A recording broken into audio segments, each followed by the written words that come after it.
Think about it.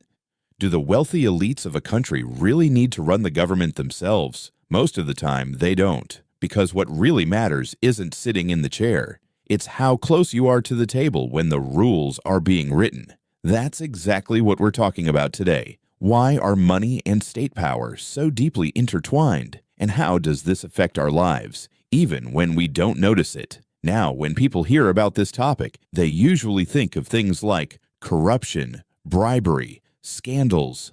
But the reality is deeper than that. This isn't just a story about a few bad actors. It's about how the system itself works. Because in the modern world, the state is far more powerful than most people realize. Just look at what governments do. They decide who wins public contracts. They set tax rules, who pays what. In times of crisis, they decide who gets saved and who is left to fail. They define the boundaries of markets. They even determine which risks become public problems. So let's be clear. The state writes the rules of the game. And this brings us to a critical question. Why do wealthy individuals want to stay close to government? Because it's not just about making more money. It's about understanding how the rules that affect that money are written. And, if possible, influencing those rules. And most of the time, the greatest power isn't breaking the rules. It's shaping them before everyone else has to live by them. Think about it. What will the tax system look like? Which industries will receive incentives? Who gets government contracts? Which companies are protected from competition? These may seem like small details, but they can lead to outcomes worth billions. That's why large capital doesn't stay away from the state. On the contrary, it stays as close as possible. Then there's the revolving door phenomenon. People move from government to the private sector, then back to government again. There's a constant flow between finance, law, corporations, and the state.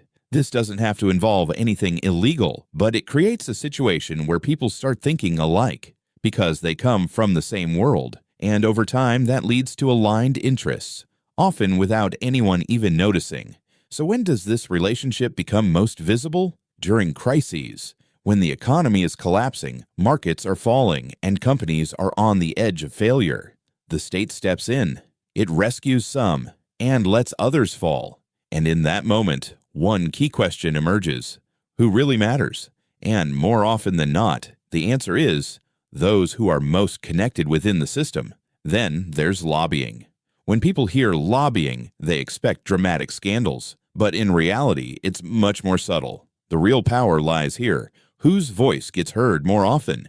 Who has consistent access to decision makers? Who influences the technical details? These small advantages over time add up and turn into real power. And here's the most critical point. When does this become dangerous? The answer is simple. When these relationships stop being exceptions and become part of the system itself. When no one is surprised anymore. This is often called state capture, when the state, gradually and often invisibly, comes under the influence of certain interest groups. And maybe the most important takeaway from this video is this. Big capital doesn't just chase markets. It stays close to the institutions that shape the rules of those markets. Because in the long run, real power isn't just about where the money is, it's about how the rules are written.